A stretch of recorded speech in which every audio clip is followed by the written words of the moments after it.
Assalamualaikum warahmatullahi wabarakatuh. Halo teman-teman semua.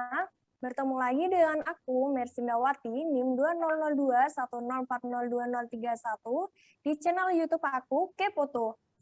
Dan kali ini aku nggak sendirian loh, karena aku ditemani oleh dua kakak yang cakep dan cantik ini. Dan tentunya dia adalah jebolan dari SMA yang lulusan tahun 2020 di Universitas Jember. Nah, untuk kakak-kakaknya dipersilahkan untuk memperkenalkan diri terlebih dahulu. Baik, halo teman-teman sekalian yang lagi nonton channel Kepoto ini, kenalin, nama saya Akbar Arya Prayudi dengan NIM 200210402021. Di sini saya sebagai narasumber yang nantinya akan mengupas habis materi mengenai analisis cerpen, yang tentunya ditemani dengan rekan saya Dimas Arike Lukmawati dengan NIM 200210402032. Wah, itulah perkenalan dari saya dan teman-teman saya. Dan sebelum memasuki materi, tentunya penonton yang ada di rumah penasaran nih sama materi yang akan dibahas kali ini. Apa sih Kak materi yang akan dibahas kali ini? Ya teman-teman, kali ini kita akan membahas dan mengulas habis nih tentang telaah unsur kebahasaan dalam teks cerpen Rambut Palsu, karya Happy Salma beserta nilai moral dan sosialnya. Wah, tema yang sangat menarik ya, Kak. Nah, tadi kan membahas dari judul materi itu membahas tentang nilai sosial dan nilai moral ya, Kak. Nah, apa sih sebenarnya nilai sosial itu? Baik Kak Mercy, jadi nilai sosial ini memiliki keterkaitan yang sangat erat ya di dalam kehidupan bermasyarakat. Bener banget dari Kak Dimas. Jadi, aku pernah baca nih makna nilai sosial menurut Gita 2017. Di sini, beliau berpendapat bahwa nilai sosial adalah patokan bagi manusia dalam menjalani kehidupannya dengan orang lain. Wah, jadi dalam menganalisis cerpen ini, tentunya juga terdapat nilai sosial nih. Terus, nilai sosial itu diyakini memiliki kemampuan untuk memiliki arti dan memberi penghargaan terhadap orang lain atau masyarakat. Begitu ya, Kak? Iya, benar banget Kak Mercy. Selain itu, nilai sosial juga dibedakan menjadi dua bagian loh. Wah, apa aja tuh, Kak? Dua bagian? Ya, jadi nilai pada hakikatnya bersifat sosial, dan nilai ini meliputi ikatan keluarga, persahabatan juga, dan juga cinta terhadap negeri. Lalu kemudian yang kedua adalah nilai yang mendukung, yaitu nilai yang pertama, hakikat sosial.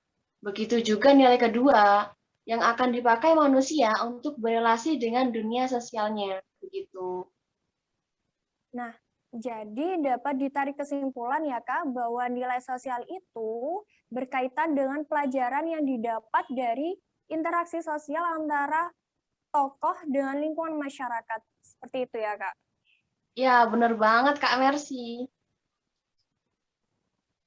Baik, jadi nilai moral itu dapat diartikan sebagai cerminan pandangan hidup. Seperti itu ya Kak? Betul sekali, Kak. Aku dulu pernah baca Kak Mercy dari buku UJ tahun 2009, tepatnya di halaman 2 berpendapat bahwa nilai moral adalah suatu bagian dari nilai, yaitu nilai yang menangani kelakuan baik atau buruk dari manusia. Kalau begitu selaras dong ya dengan pendapat Hasbullah pada bukunya tahun 2005 di halaman 194 nih Kak, yang mengatakan bahwa moral merupakan kemampuan seseorang membedakan antara yang baik dan yang buruk gitu. Jadi dari dua pendapat itu dapat ditarik kesimpulan nih Kak, bahwa nilai moral itu memiliki berbagai manfaat ya, mulai dari membedakan baik buruknya suatu hal hingga ke cerminan kehidupan, seperti itu ya Kak. Betul sekali. Nilai moral sangat bermanfaat bagi kita-kita ini, khususnya sebagai manusia. Nah, Betul sekali, Kak Mercy. kita kan membahas mengenai cerpen nih, Kak. Gimana nih nilai moral yang terkandung dalam cerpen Rambut Palsu? Gimana tanggapan kakak-kakak mengenai nilai moral dalam cerpen tersebut? Kalau mengenai tanggapan saya, yang ngomong-ngomong tentang cerpen ini, salah satu dari karya sastra, aku pernah baca pendapat ahli, yaitu menurut Kenny tahun 1966, moral merupakan unsur inti karya sastra. Moral adalah sesuatu yang ingin disampaikan oleh pengarang kepada pembaca. Merupakan makna yang terkandung dalam sebuah karya, makna yang disarankan lewat cerita. Begitu, Kak Mercy. Jadi, intinya cerpen itu mengandung nilai moral yang memiliki makna menurut pendapat dari Kenny tahun 1966 ya, Kak Akbar. Gimana nih menurut Kak Dimas? Ya, baik Kak. Jadi saya juga pernah membaca nih pendapat dari Nurgiantoro tahun 2013 bahwa nilai moral dalam karya sastra mencerminkan pandangan hidup pengarah yang bersangkutan, pandangan tentang nilai-nilai kebenaran, dan hal itulah yang ingin disampaikan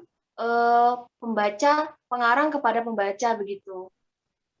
Jadi posisi nilai moral ini sebagai inti dari karya sastra yang mengandung pandangan hidup yang disampaikan pengarang kepada pembacanya begitu. Tentunya seperti itu, Kak Mercy. Nah, membahas mengenai nilai moral nih. Sampai sini aku bertanya-tanya nih, mungkin teman-teman yang di rumah juga bertanya-tanya, apa sih sebenarnya nilai moral itu? Mohon dijelaskan ya, Kak.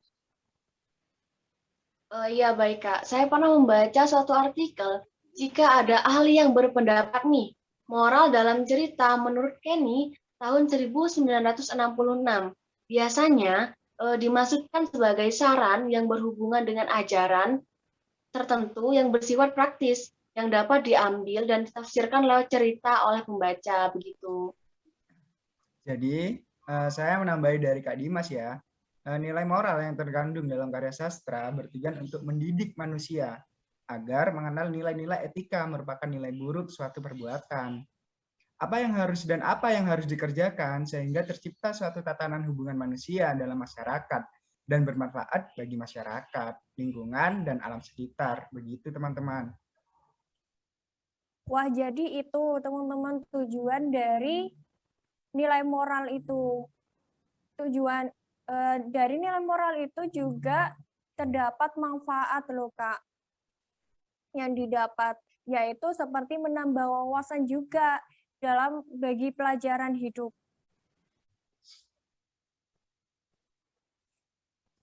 Wah, jadi itu ya teman-teman tujuan dari nilai moral itu. Nah, membahas mengenai kebahasaan nih sekarang. Semakin menarik jika kita membahas tentang kebahasaan dalam cerpen Rambut Palsu ini. Yang mana kita tahu bahwa orang sekarang itu lebih banyak membaca tanpa mengetahui kaidah kebahasaan yang dikandung dalam cerpen tersebut. Bagaimana sih pendapat dari Kak Akbar dan Kak Dimas mengenai kebahasaan dalam cerpen tersebut? Ya, sebenarnya itu sulit ya menelaah tanpa memahami teks bahasaan dari cerpen tersebut. Iya sih, apalagi pemuda zaman sekarang ya, yang nggak usah ngomong orang lain deh. Dari diri kita sendiri aja terkadang masih sulit untuk memahami teks tersebut, ya kan? Iya, benar sekali. Tapi sebagai seorang calon guru gitu mungkin ya, Kak. Mungkin sebagai calon guru, kita bisa memberikan sedikit tentang teori kebahasaan. Nah, apa aja sih teori-teori kebahasaan itu? Ya, teori yang saya tahu dari teori kebahasaan ini, pembelajaran bahasa Indonesia berdasarkan KTSP tertuju pada pengembangan aspek fungsional bahasa, yaitu peningkatan kompetensi berbahasa Indonesia. Dalam teori kebahasaan Chomsky tahun 1956 menyatakan bahwa kegiatan berbahasa harus dilihat dari dua komponen, yaitu kompetensi dan performansi. Untuk kompetensi memiliki kepemilikan lingue, sistem bahasa tertentu. Sedangkan komponen performansi berkaitan dengan soal parole atau ujaran.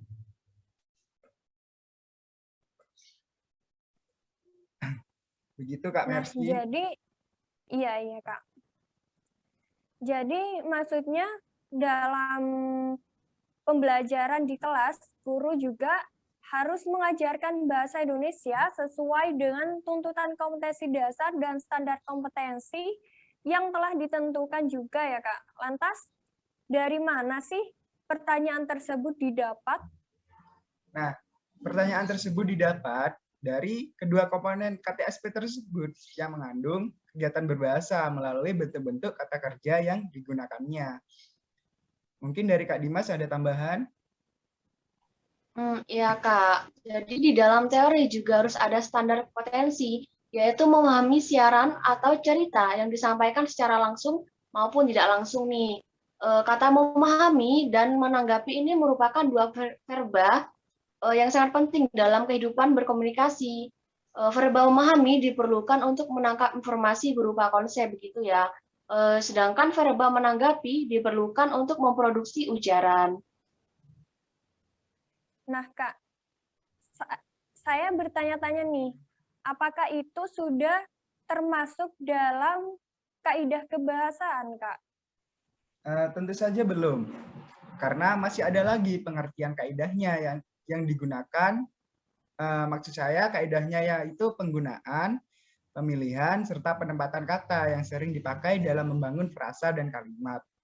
Untuk sebuah rangkaian cerita, pada diri cerpen, terdapat kaidah kebahasaan yang berfungsi untuk mendeskripsikan latar tempat dan waktu. Pasti kalian akan menemukan beberapa kata keterangan untuk menggambarkan latar tersebut. Seorang cerpenis menggunakan dua jenis kata ini harus ahli penerapannya yang sering kita lihat untuk membangun percakapan dalam cerpen.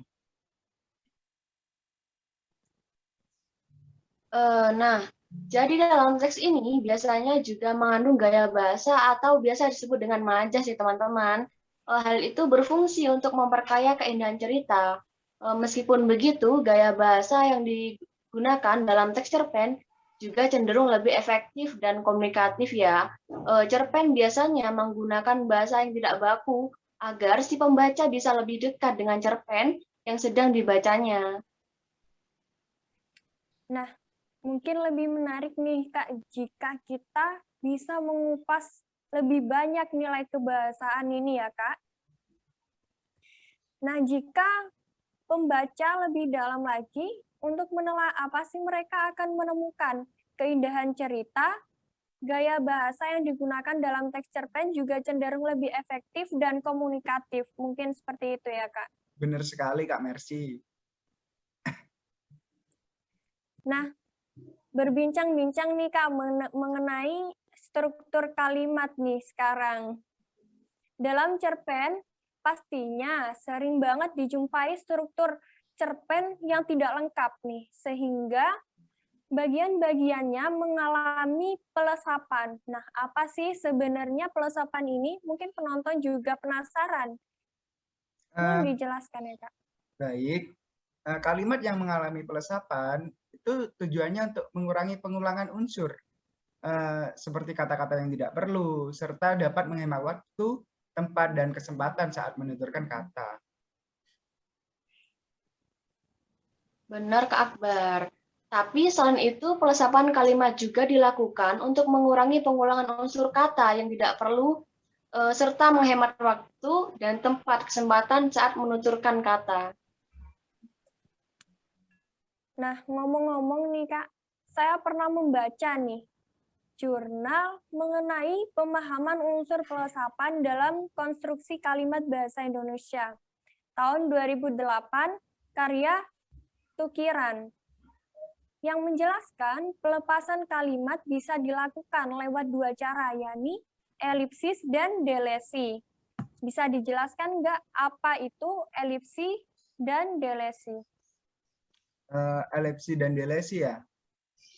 Tentu boleh dong Kak. Jadi elipsis itu merupakan proses meniadakan kata atau unsur lain yang wujud asalnya dapat diramalkan dari konteks bahasa atau luar bahasa. Nah, jadi berarti elipsis itu juga sering digunakan dalam kalimat majemuk setara dan bertingkat. Bukan seperti itu ya, Kak? Benar banget Kak Mercy. Nah, barusan kan Kak Akbar sudah menjelaskan mengenai elipsis. Sekarang saya tanya sama Kak Dimas, apa sih yang dimaksud dengan delesi? Boleh dijelaskan Kak Dimas? Tentu boleh dong, Kak. Jadi, delesi merupakan suatu proses pelepasan suatu kalimat yang maknanya dapat dipahami secara kontekstual maupun situasional begitu. Wah, jadi itu makna dari delesi dan elipsis ya, teman-teman. Nah, mungkin teman-teman yang di rumah sudah penasaran nih, analisis pada cerpen rambut palsu. Yuk langsung saja kita serahkan kepada Kak Akbar dan Kak Dimas. Ya, nah berdasarkan cerpen yang saya analisis, saya menemukan beberapa contoh kalimat, di antaranya yaitu yang pertama, Mami Bia itu mengatakan seperti ini, Bia, sebentar. Terlihat pelesapan awal kalimat pada kata verba, yaitu kata tunggu ya teman-teman. Jadi seharusnya begini, Bia, tunggu sebentar, gitu. Yang kedua ini pada kutipan dialog ini ya, terlihat pelesapan awal kalimat pada subjek kantong. Maksudnya, kantong ini ya, begitu. Yang ketiga yaitu ada percakapan. Begini, gemes ya Mi, ini ada banyak lagi nih. Nah, pelepasan akhir kalimat itu yaitu frasa rambut palsu sebagai objek. Jadi seharusnya gini teman-teman, gemes ya Mi, ada banyak lagi rambut palsu, gitu. Mungkin itu saja analisis dari saya. Mungkin Kak Akbar bisa menambahkan ya. Nah, saya tambahi ya, untuk berdasarkan pemikiran saya menemukan kalimat seperti berikut pada cerpen tersebut. Pantas juga ya, pelesapan awal kalimat frasa sebagai objek rambut palsu, maksudnya dari kata pantas juga yaitu maksudnya rambut palsunya pantas juga ya itu. Kemudian yang kedua yaitu ada kalimat lo kan nanti dijepit nih. Pelesapan awal kalimat frasa rambut palsu sebagai objek maksudnya kalimatnya menjadi lo kan rambut palsunya nanti dijepit nih. Dan yang selanjutnya yaitu ada kalimat pelesapan akhir kalimat pada frasa sebagai objek yaitu joget-joget. Maksudnya dalam kalimat tersebut jika dijelaskan yaitu emang kenapa kalau joget-joget. Kemudian untuk contoh yang terakhir yaitu kalimat yang berbunyi angin yang berhembus segar dan mampu mengusap air mata yang hendak turun. Pelesapan akhir yaitu peniadaan kata angin di akhir kalimat. Angin yang berhembus segar dan angin mampu mengusap air mata yang hendak turun. Begitu. Mungkin saya jelaskan lagi. Jadi untuk contoh yang terakhir, ya ini ada kalimat yang berbunyi angin yang berhembus segar dan mampu mengusap air mata yang hendak turun. Pelesapan akhirnya yaitu pada ditiadakannya kata angin di akhir kalimat. Jadi menjadi angin yang berhembus segar dan angin mampu mengusap air mata yang hendak turun. Begitu teman-teman. Wah, ternyata banyak juga ya Kak informasi yang didapat dari analisis pelesapan dalam cerpen rambut palsu ini ya Kak. Oh iya Kak, tadi juga disinggung nih mengenai nilai sosial dan nilai moral. Nah, bagaimana sih analisisnya nilai sosial dan nilai moral dalam cerpen rambut palsu ini, Kak? Baik, Kak. Tentunya ada dong, Kak. nilai moral yang terkandung dalam cerpen rambut palsu ini yaitu dalam membahagiakan orang-orang di sekitar memang sepatutnya dan tidak membuatnya sedih, terutama anak ya. Namun perlu diperhatikan juga ya, keterbukaan terkait masalah yang sedang dialami. Jadi semakin lama dipendam, maka akan semakin tidak tenang begitu ya, gusar hatinya. Jadi sampaikanlah kabar baik ataupun buruk tentang kondisi kamu agar orang di sekitar dapat memahami dan segera memberi pertolongan kepada kita begitu. Nah, itu kan nilai moralnya, Kak. Untuk nilai sosial gimana nih, Kak? Saya kepo nih. Mungkin Kak Akbar bisa menjelaskan. Baik. Baik, Kak Akbar. Untuk nilai sosial yang terkandung di dalam cerpen rambut palsu, yang pertama adalah interaksi Mami Bia, sosok yang pemendam sehingga apapun yang dia alami, ia enggan untuk bercerita. Jadi perlu adanya interaksi teman-teman, yang terutama pada keluarga. Karena itu sangat penting sekali. Interaksi diperlukan untuk berkomunikasi dan menyesuaikan diri terhadap orang lain, sehingga orang lain dapat mengerti. Bukan begitu, Kak Dimas? Ya, betul sekali, Kak Akbar. Kemudian yang kedua, ada musyawarah nih. Mami Bia ini seorang yang cukup menutup diri dan tidak ingin menceritakan hal buruknya kepada orang lain. Jadi, ia menanggung rasa sakit dan rasa tidak tenang.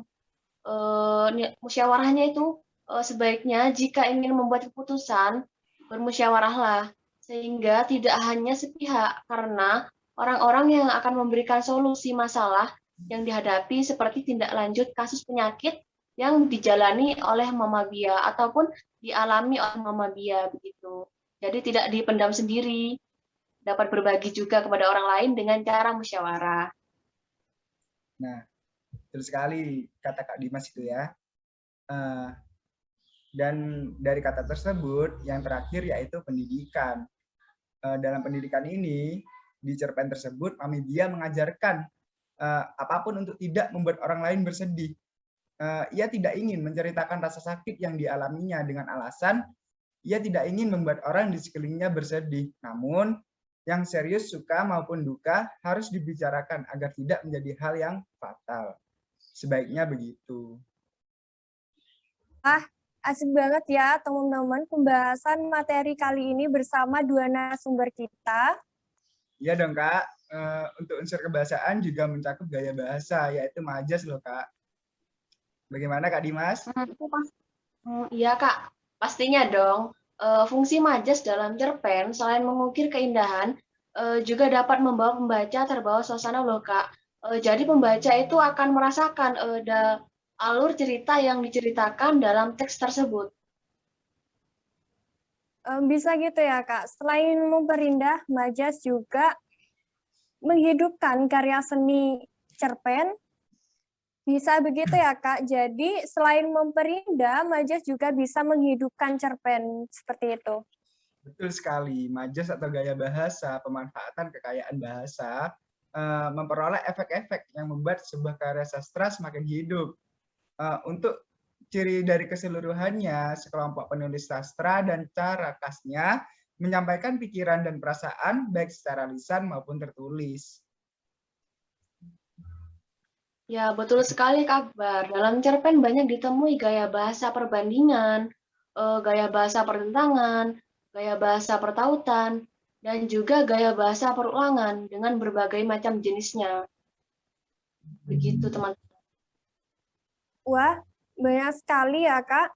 Dalam setiap gaya bahasa memiliki berbagai macam majas. Seperti itu Kak. Betul sekali Kak. Betul sekali Kak.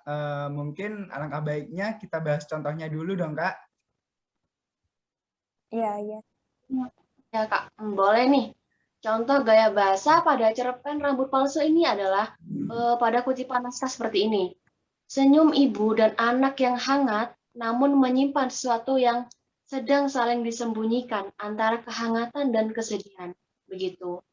Jadi, kalimat itu termasuk gaya bahasa pertentangan, yaitu gaya bahasa ataupun majas hiperbola, teman-teman. Iya begitu Kak Dimas ya. Karena gaya bahasa jenis ini mengungkapkan sesuatu pernyataan dengan kesan berlebihan dari kenyataan. bahkan hampir tidak masuk akal. Karena kenapa kok hampir tidak masuk akal? Dapat dilihat pada diksi senyum yang hangat. Jika dalam logika tidak ada senyum hangat begitu, namun majas tersebut menandakan sebuah kedekatan dan rasa ketenangan. Begitu, Kak. Nah, dari yang dijelaskan tadi, terdapat makna yang mendalam ya, Kak. Senyuman hangat memiliki arti kedekatan dan rasa ketenangan. Seru banget nih. Ada contoh lagi nggak nih? Pastinya ada dong, Kak. Pada kutipan naskah, dia memecah suasana. Pada kutipan naskah, pada cerpen tersebut, ada kalimat, dia memecah suasana, suaranya terdengar mengambang. Kutipan ini juga menggunakan majas hyperbola, dikarenakan mengungkapkannya dengan berlebihan dan tidak masuk akal. Betul sekali, Kak Akbar. Pengungkapan kata yang berlebihan ini terlihat pada kata memecah suasana. Padahal yang dapat dipecahkan adalah suatu benda mati ya, teman-teman. Maka dari itu, kutipan ini menggunakan majas hiperbola begitu. Mendalam sekali ya, Kak, meskipun kalimatnya itu sederhana, jadi lebih terkesan nyata mungkin seperti itu ya, Kak. Dengan adanya majas hiperbola ini. Mungkin ada lagi contoh yang bisa diambil dari cerpen ini? Masih ada. Pada kutipan naskah tersebut, ada juga kalimat Mami tak menjawab, sehingga dia seperti bertanya pada angin. Pada kalimat tersebut, menggunakan gaya bahasa perbandingan majas asosiasi, yaitu gaya bahasa yang membandingkan dua hal yang berbeda tetapi dianggap sama. Betul sekali, terdapat pada kalimat seperti berbicara pada angin, yang mengartikan tidak mungkin merespon. Jadi tentu saja, jika berbicara pada angin, tidak mungkin ada timbal baliknya, begitu. Mantap banget nih, Kak, gaya bahasanya juga menjadikan pemaknaan itu menjadi mendalam ya dengan bahasa asosiasi ini. Betul sekali. Selain itu juga ada ya, pada cerpen ini ada gaya bahasa perbandingan, yaitu majas personifikasi. Majas personifikasi ini, gaya bahasanya sejenis membandingkan fungsi benda mati, seolah-olah dapat bersifat layaknya manusia. Seperti apa itu ya? Kasih contoh dong, Kak Dimas. Baik, Kak Akbar. Dapat dilihat pada kutipan naskah yang mengatakan, angin yang berhembus segar dan mampu mengusap air mata yang hendak turun. Jadi, angin diibaratkan layaknya tangan manusia yang dapat mengusap linangan air mata. Hal ini menyandingkan seolah-olah objek benda mati menjadi hidup begitu. Wah, seru banget ya jika cerpen terdapat majas yang menghiasi keindahan cerpen sehingga suasana menjadi hidup dan pembaca pun ikut terbawa dalam kisah tersebut. Nah, waduh, nggak terasa nih, Kak. Udah selesai aja pembahasan kali ini. Saking serunya nih pembahasan materi ini. Jadi, ternyata dari pembahasan materi ini kita dapat mengambil berbagai pelajaran nih yang bermanfaat. Mungkin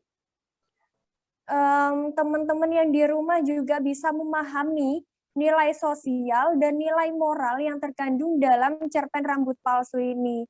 Nah, penutupan, saya ucapkan terima kasih untuk Kak Akbar dan Kak Dimas yang sudah menemani saya berbincang-bincang mengenai struktur nilai moral dan nilai sosial yang terkandung dalam cerpen Rambut Palsu ini.